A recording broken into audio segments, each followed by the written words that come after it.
नमस्कार, आप लाइव बिहार देख रहे हैं। मैं हूं राज मोहन तिवारी।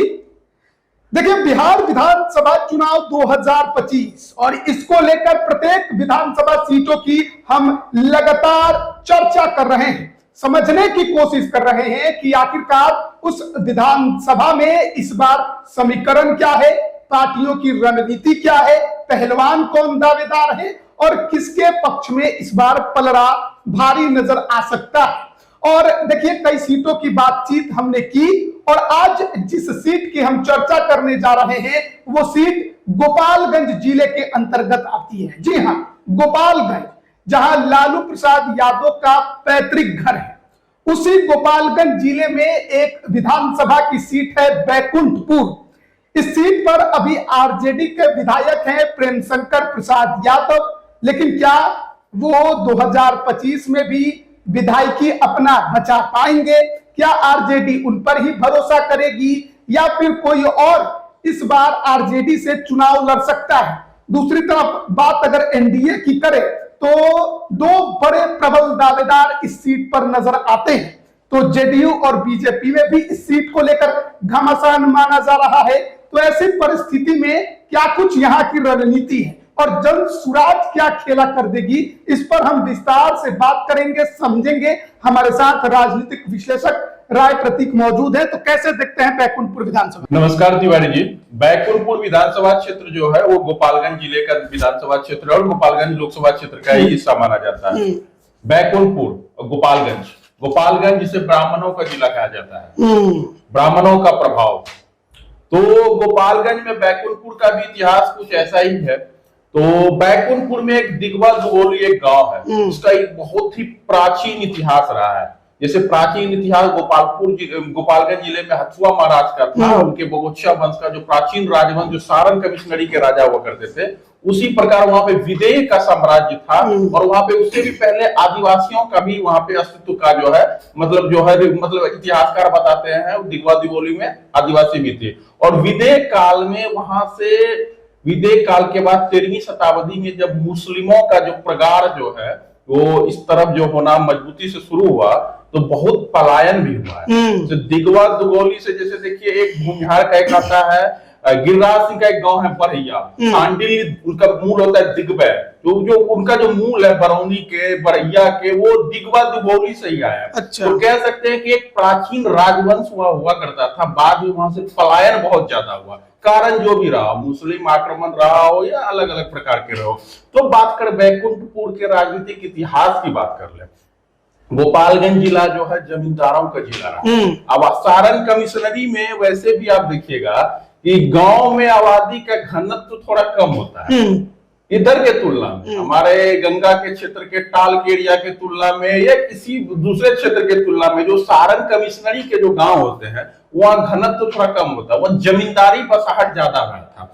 जिसको भी राजस्व का मौजा मिला, जो भी जमींदार थे, अपना एक नया गांव वहां पे सृजन कर दिए। तो उस समय एक दौर चल रहा था, पचपनिया वोटरों को साथ लेके, यादवों को साथ लेके, राजपूतों को साथ लेके एक मतलब खुद का एक गांव जो है सृजन, उसमें एक समय चला था। तो यहाँ पे जो बैकुंठपुर का जो राजनीतिक इतिहास रहा है, यहाँ पे ब्राह्मण, राजपूत, यादव, भूमिहार सब लोग चुनाव लड़े हैं। अगर राजनीतिक इतिहास की बात कर ले, मतलब कायस्थ समाज को छोड़ दे पूरा सवर्ण, ब्राह्मण, भूमिहार, राजपूत, उसके बाद यादव, ये लोग चुनाव यहाँ से लड़ते जीतते हारते आ रहे हैं। तो एक बार इतिहास की बात देख ले, बैकुंठपुर का इतिहास कैसा रहा है। तो 1952 में शिव बच्चन त्रिवेदी ब्राह्मणों मतलब गोपालगंज जिले पे मुहर लगा हुआ है, ये ब्राह्मणों का जिला है। भले ही गोपालगंज लोकसभा जो है वो आरक्षित है। गोपालगंज लोकसभा की आप बात कर लीजिए, द्वारकानाथ तिवारी बड़े बड़े ने, रघुनाथ शाह ब्राह्मण, गफूर साहब मुस्लिम समाज, नगीना राय भूमिहार समाज के बड़े नेता। तो गोपालगंज साधु यादव कैसे भूल सकते हैं, साधु यादव भी गोपालगंज वही आखिरी बार जनरल वहां पर उसके बाद सुरक्षित कर दिया गया। वाल्मीकि नगर जो बगा जो कंस्टिट्यूएंसी होता था वो रिजर्व से जनरल हो गया और गोपालगंज को आरक्षित कर दिया गया, कारण जो भी रहा हो। तो 1952 में शिव बच्चन त्रिवेदी, 1980 बच्चन त्रिवेदी ब्राह्मण, पैटर्न देखिए श्री बाबू का समय। 1957 त्रिविक्रम नारायण सिंह, ये भूमिहार थे। क्योंकि जमींदारों का रहा है वहां भी बैकुंठपुर में जमींदार रेती दरबार हकाम बहुत सारे जमीन। गोपालगंज जिला ये पूरा सारण कमिश्नरी ही जमींदारों का जिला कहा जाता है। 1962 में फिर देखिए सी बच्चन त्रिवेदी ब्राह्मण, 1967 सभापति सिंह राजपूत की एंट्री हो गया। 1969 फिर सी बच्चन त्रिवेदी, देख रहे हैं सवर्णों का दबदबा है सीट पे। 1972 सभापति सिंह फिर राजपूत। फिर देखिए 77 से 80, 85, 90 ब्रज किशोर नारायण सिंह मंजीत सिंह के पिताजी। तो उसके बाद देख लीजिए 1995 लाल बाबू यादव, 1995 में पहली बार यहाँ से यादव जी लाल बाबू यादव। फिर देखिए 1996 में उपचुनाव हुआ, फिर देवदत्त प्रसाद यादव विधायक बने। और देवदत्त प्रसाद यादव और ब्रज किशोर नारायण सिंह के बीच में राजनीतिक अदावत रही है, हमेशा रही है बैकुंठपुर में। फिर 2000 में देख लीजिए मंजीत कुमार सिंह, ये आपके ब्रज किशोर नारायण सिंह के बेटे। फिर देखिए 2005 का दोनों चुनाव देवदत्त प्रसाद यादव बना राजपूत। फिर 2010 देख लीजिए मंजीत कुमार सिंह जदयू के विधायक। फिर 2015 मिथिलेश तिवारी ब्राह्मणों की एंट्री लंबे समय के बाद। उसके बाद देखिए 2020 में प्रेम शंकर यादव चुनाव जीतने में कामयाब हुए, जो कि देवदत्त प्रसाद यादव के बेटे हैं। बिल्कुल। और चर्चा करेंगे जब आएंगे कि पिछले 2015 में क्या हुआ, 2020 में क्या हुआ, तब बात करेंगे। वैसे अगर जब बैकुंठपुर की हम चर्चा करें सामाजिक समीकरण की, तो बैकुंठपुर में 2 ब्लॉक आता है, बैकुंठपुर और सिद्धबेलिया।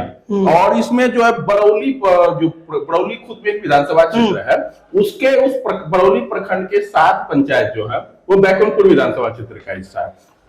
तो सामाजिक समीकरण भी एक बार देख ले बैकुंठपुर का क्या है। तो टोटल वोटर जो है 3,42,000 है बैकुंठपुर विधानसभा क्षेत्र में, जिसमें SC वोटर 39,000 है, ST वोटर 4,000 है, मतलब SC ST यहाँ पे 43,000, मुस्लिम समाज 36,000 है, यादव 40,000 है, मतलब मिश्रित आबादी वाला ही सीट है। इसको देख लीजिए। वैश्य 48,000 है, वैश्य में बहुत सारी जातियां हैं, वो 48,000 है, जातियों का समूह। राजपूत 40,000 है, एकल जाति में सबसे ज्यादा यादव 40,000 और राजपूत 40,000 है। उसके बाद देख लीजिए ब्राह्मण 25,000, 25 से 27,000, 28,000 तक ब्राह्मणों की संख्या है। भूमिहार देख लीजिए 16-17,000 है, कुछ लोग अधिक बताते हैं लेकिन हकीकत में 16-17,000 ही है भूमिहार। मतलब कि भूमिहार ब्राह्मण जोड़कर राजपूतों के बराबर हो जाते हैं, 1-2,000 ज्यादा ही हो जाते हैं। ब्राह्मण भूमिहार एक हो जाते हैं तो ये राजपूत के मतों पे भारी पड़ते हैं। फिर कायस्थ भी देख लीजिए, कायस्थ भी 7,000। कायस्थों की संख्या सारण कमिश्नरी में कुछ ऐसे विधानसभा क्षेत्र हैं, पटना के बाद तो हमें याद कायस्थों की संख्या सारण में सारों से एक हस्ती हुई, डॉक्टर राजेंद्र प्रसाद, जयप्रकाश नारायण, महामाया प्रसाद सिन्हा। तो कायस्थ समाज की सारण में हमेशा राजनीतिक दखल अंदाजी रही है। उसके बाद लीजिए एक जो बिरादरी है उसको कभी इग्नोर नहीं करते, कोयरी कुर्मी धानु। पूरा सारण कमिश्नरी में लगभग सीट पे पहले हमेशा चर्चा करते हैं कि एक मतलब बहुलता में नहीं है, लेकिन एक बैलेंसिंग वोट लगभग हर एक विधानसभा क्षेत्र में है।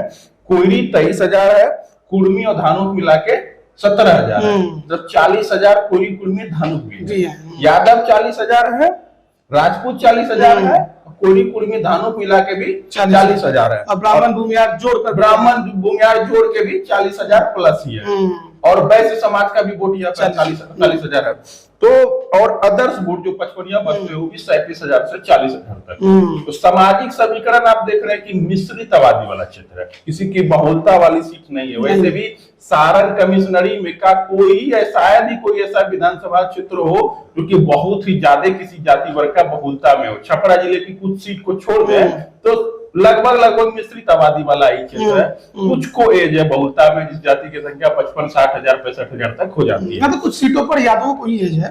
यादव भी है, भूमिहार भी है, राजपूत भी है, ब्राह्मण भी है, ब्राह्मणों को भी एज है।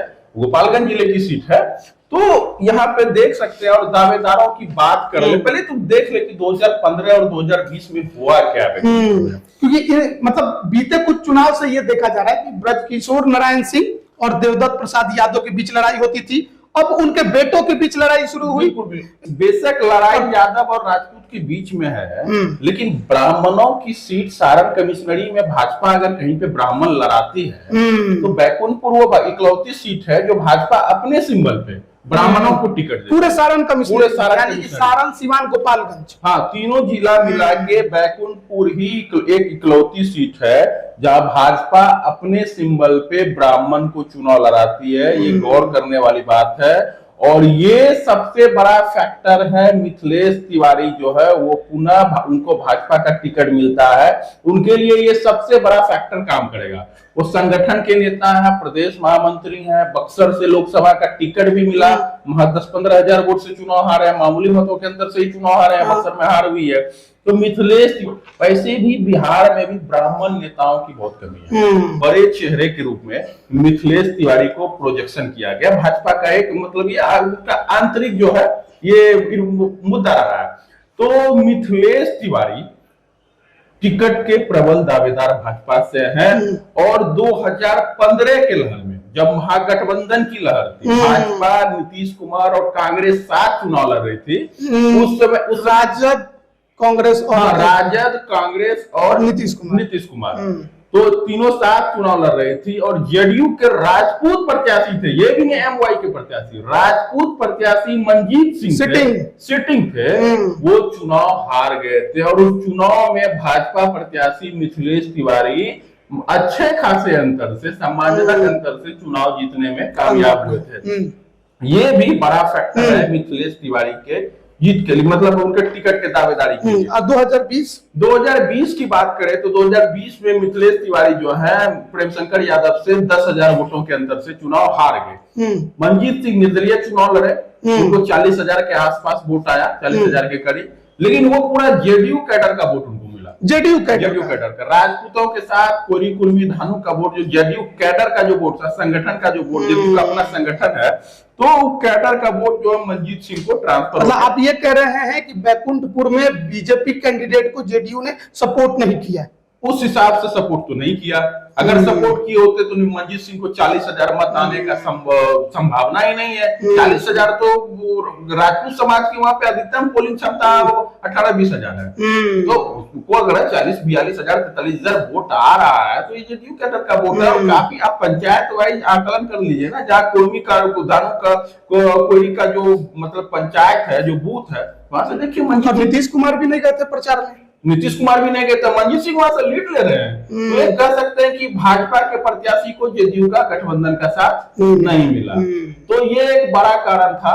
फिर भी मिथिलेश तिवारी महज 10,000 के वोट के अंतर से ही चुनाव आ रहे हैं। और 10,000 के अंदर से आसपास के चुनाव मतलब अंतर से हारना विधानसभा चुनाव में टिकट पे उतना संशय क्रिएट नहीं करता।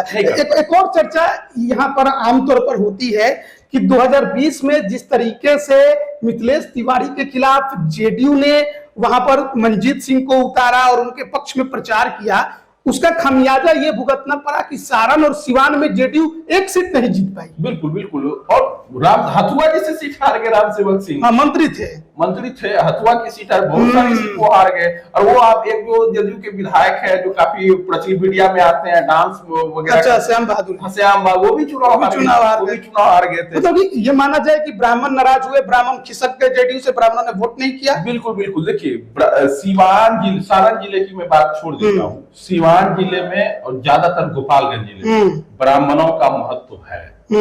ब्राह्मणों की संख्या जितनी भी हो, चाहे वो 2% हो या 20% हो, ब्राह्मण मैटर करते हैं गोपालगंज जिले में और कुछ हद तक सिवान जिले में की भी कुछ सीमित सीटों पे। सारण कमिश्नरी में बैलेंसिंग है, लेकिन गोपालगंज जिले में ब्राह्मण महत्व रखते हैं। ब्राह्मणों की सीट रही है, ब्राह्मणों का जिला बोला जाता है। पूरा बिहार में ब्राह्मणों का सबसे ठोस जिला बोला जाता है तो गोपालगंज को बोला जाता है। चाहे कितनी भी संख्या रहे हो, लेकिन प्रभाव है। तो ब्राह्मणों का जिला है, ब्राह्मणों में भी सवर्णों की भी संख्या बहुत बड़ी है गोपालगंज में। तो ब्राह्मणों को नाराज करना, वो भी गोपालगंज जैसे जिले में, सिवान जैसे जिले में, तो ये जदयू के लिए तो खामियाजा। ये तो ब्राह्मण चूंकि बीजेपी एनडीए के कोर वोटर माने जाते हैं, ब्राह्मण भूमियार, राजपूत नहीं माने जाते हैं, ब्राह्मण भूमियार सबका। तो ये वोटर अगर नाराज होते हैं तो खामियाजा तो भुगतना पड़ेगा, क्योंकि ये बेस वोट है ना। अगर 5,000 वोट ही इधर से उधर हो गए तो वो 10,000 का अंतर क्रिएट कर। आप भोरे का सीट 400 वोट से जीते हैं, 400 वोट से जीते हैं। वहां नोटा 8,000 दब गया। तब तो ये मिथिलेश तिवारी का कद भी तो देखिए, मिथिलेश तिवारी भले लोकसभा का चुनाव हार गए हैं, वो हार गए या हरा दिए गए, ऊपर से बताए तो कानकुब्जों को पच नहीं रहा था इसी, ये बताए ना, मैथिल कानकुब्ज सरयू पारेन, ये वाला फैक्टर हो गया था। बक्सर से अश्विनी चौबे कानकुब्ज, उससे पहले लालमुनि चौबे लड़ते थे कानकुब्ज, तो अब कानकुब्जों के सीट पे सरयू पारेन, ये बहुत तरह की बात जो है वहां पे उठी और हराया गया। खास करके सवर्णों में तो भूमिहारों ने तो बहुत हद तक मिथिलेश तिवारी को साथ दिया, ब्राह्मणों में नहीं दिया, लेकिन कुछ निर्दलीय भी वोट काट गए, और वैसे भी मिथिलेश तिवारी को भाजपा के राष्ट्रीय संगठन महामंत्री बीएल संतोष का आशीर्वाद प्राप्त रहते आया है। वो बीएल संतोष का आशीर्वाद बिहार में कुछ ही नेताओं को प्राप्त होता है, जैसे नितिन नवीन हुए, आपके मिथिलेश तिवारी हुए, ये सब जो है बीएल संतोष के करीबी लोगों में से है। तो अब देखना होगा मिथिलेश और जदयू में मंजीत सिंह, अब देखे थे जदयू छोड़ रहे थे तो किस तरह से मंजीत सिंह को आरजेडी में तो शामिल हो गए थे 2 दिनों के लिए, लेसी सिंह बकायदा वहां पे डोरा डाल दी थी, तो मंजीत सिंह भी जदयू के लिए फैक्टर मायने रख। लेकिन ये भी बात देखिए, गोपालगंज जिले में गोपालगंज सदर से आप राजपूत लड़ाते हैं, बरौली से राजपूत लड़ाते हैं, अब बैकुंठपुर से भी राजपूत लड़ाइएगा तो सामान्य सीट कितनी है गोपालगंज जिले में? 5 है। 5 में आप 3 राजपूत लड़ाइएगा तो क्या कितनी संख्या है? पूरा लोकसभा में 1 लाख 1,30,000 वोट है, तो आप 3 विधानसभा क्षेत्र लड़ाइएगा तो ये किसी समीकरण में फिट नहीं है।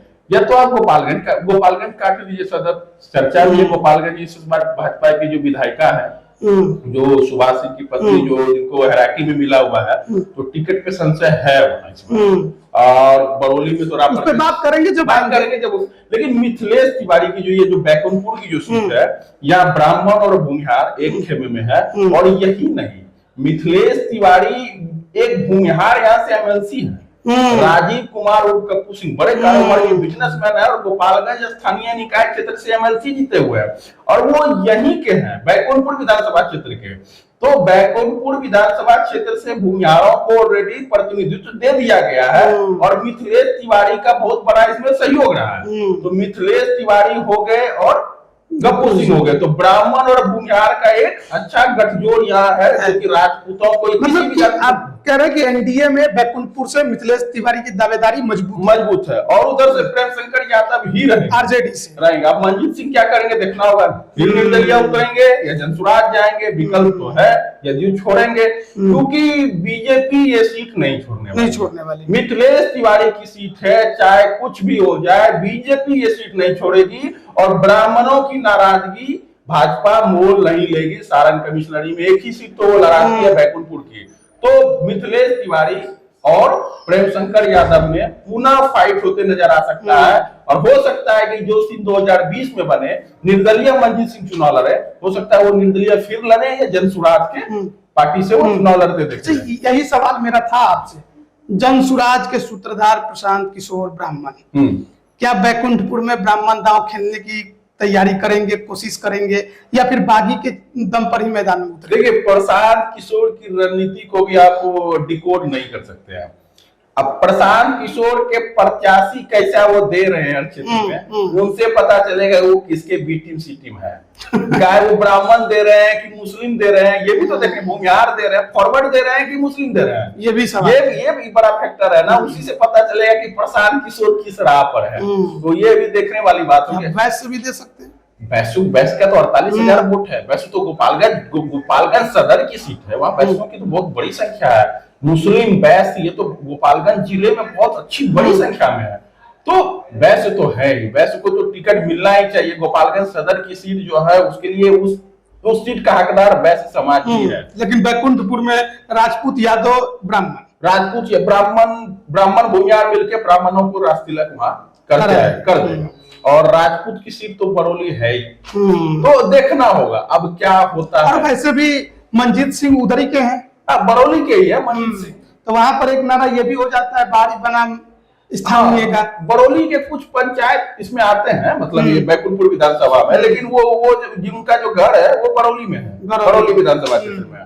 तो अब आगे देखते हैं कि मिथिलेश तिवारी का कितना जलवा जादू कायम रहता है और मंजीत सिंह क्या करते हैं। कहानी तो यही है। देखिए, अब मंजीत सिंह ने 2020 विधानसभा चुनाव के बाद आरजेडी ज्वाइन कर लिया था, 2 दिन आरजेडी खेमे में भी रहे, तीसरे दिन उन्हें वापस जनता दल यूनाइटेड में पार्टी लेकर चली गई। लेसी सिंह ने इसके लिए पूरा मेहनत किया, दम लगाया और मनजीत सिंह जनता दल यूनाइटेड में शामिल हो गए। लेकिन अब देखिए 2025 का विधानसभा चुनाव आ चुका है। अब एक बार फिर से बैकुंठपुर की लड़ाई है।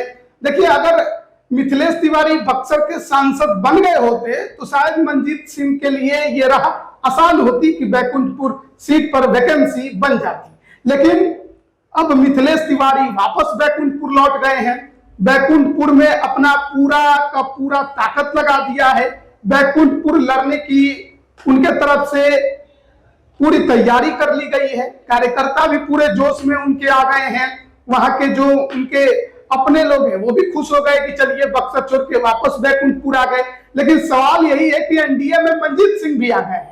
अब पिछली बार 2020 में ये सीट तो बीजेपी खेमे में थी, क्योंकि 15 में सिटिंग सीट थी, तो बीजेपी ने 20 में अपने पास रखी और वहां से चुनाव लड़ाया मिथिलेश तिवारी को। अब मिथिलेश तिवारी मनजीत सिंह के वजह से चुनाव हार गए। जनता दल यूनाइटेड का उन्हें सपोर्ट नहीं मिला, समर्थन नहीं मिला। अपने दम पर बीजेपी खेमे के दम पर लड़े और 10,000 के अंतर से ही चुनाव हारे। लेकिन अब मनजीत सिंह क्या करेंगे? क्या मनजीत सिंह ने नीतीश कुमार से डील की है? क्या नीतीश कुमार बीजेपी से यह सीट ले पाएंगे? बड़ा सवाल है, क्योंकि पूरे सारण कमिश्नरी में यानी सारण, सिवान, गोपालगंज में बीजेपी सिर्फ एक सीट पर ब्राह्मण लड़ाती है और वो सीट है बैकुंठपुर। तो क्या इस सीट पर हाथ लगाकर बीजेपी ब्राह्मणों से किसी प्रकार का झगड़ा मोल लेगी? हालांकि सिवान में मंगल पांडे भी ब्राह्मण है, लेकिन वो विधानसभा का चुनाव नहीं लड़ते, वो तो एमएलसी है। लेकिन इस बार सारण कमिश्नरी में आरजेडी भी ब्राह्मण लड़ाने की तैयारी में है। कहा जा रहा है कि माझी में सुधांशु रंजन पांडे को उतारेगी। तो अगर ब्राह्मणों से झगड़ा मोल टिकट काटकर बीजेपी ने लिया तो उनके लिए मुश्किलें बढ़ सकती हैं। और ऐसे में ये माना जा रहा है कि बहुत हद तक ये आप यकीन मान के चलिए कि इस सीट पर बीजेपी की दावेदारी है। बीजेपी के मिथिलेश तिवारी पहलवान बनकर फिर आपको मैदान में उतरते दिखाई दे सकते हैं। अब देखना होगा मनजीत सिंह क्या करवट लेते हैं, क्या करते हैं, इंडिपेंडेंट, जन सुराज या कुछ और साइलेंट रह जाएंगे।